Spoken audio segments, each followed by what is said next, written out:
Today I want to talk about Nintendo's patent for cloud computing. One of the things that never ceases to amaze me with Nintendo is how often they surprise you.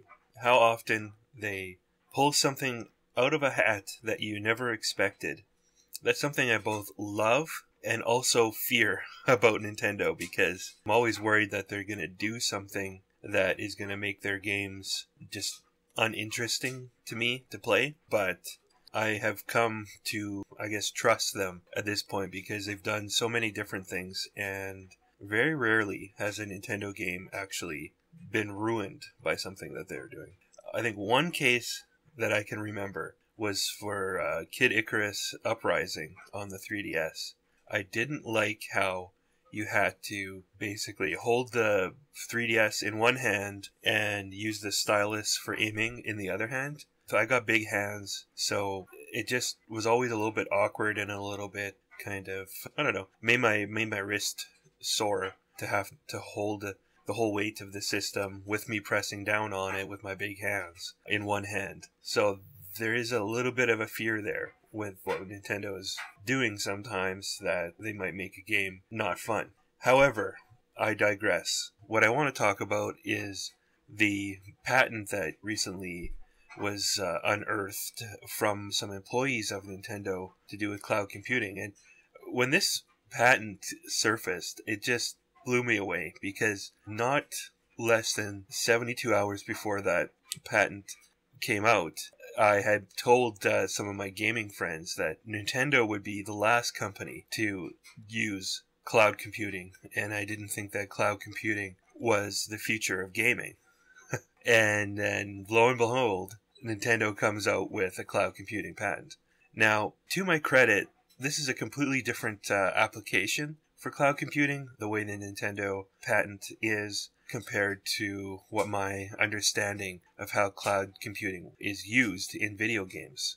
There's been several cloud computing applications that I've taken advantage of, or I didn't really take advantage of them because there really wasn't an apparent advantage. But what I've tried is, there was a company called OnLive, and I think they were the first company to really come out and start streaming games onto computers. But the problem with that service was that there was quite a bit of input lag, and it just wasn't an enjoyable experience. And then there was also the Sony application that I've tried as well, using Gaikai, which they purchased right around the beginning of the PlayStation 4 life cycle. And, it's pretty cool. It works, but it's certainly not something that I would want to play the latest and greatest games on. It's kind of cool that Sony has some way for you to play a back catalog of games, considering that they don't have backwards compatibility on their system. But I don't like the way that those kind of cloud services have basically centralized servers, and you have to basically pay to play games on an ongoing basis. So you can't just buy a game outright and then you own that game and you can play as much of it for as long as you want. No, with those services, you actually have to pay either a large monthly fee, or you can just rent games for a certain period of time. But that's just simply not a model that I'm really interested in. I like to just buy a game, and then if I play it for 1,000 hours, or if I play it for 10 hours, that's my choice. But I don't have to keep paying and then feel the pressure to keep playing a specific game right now when I want to maybe play something else for a bit, just because the game's costing me money by the day. Or if I get busy with work and shit happens, right? You get your basement flooded, and now for 2 or 3 weeks, you're really occupied with maybe doing some renovations, and I just don't like the feeling of having to continually pay for a game.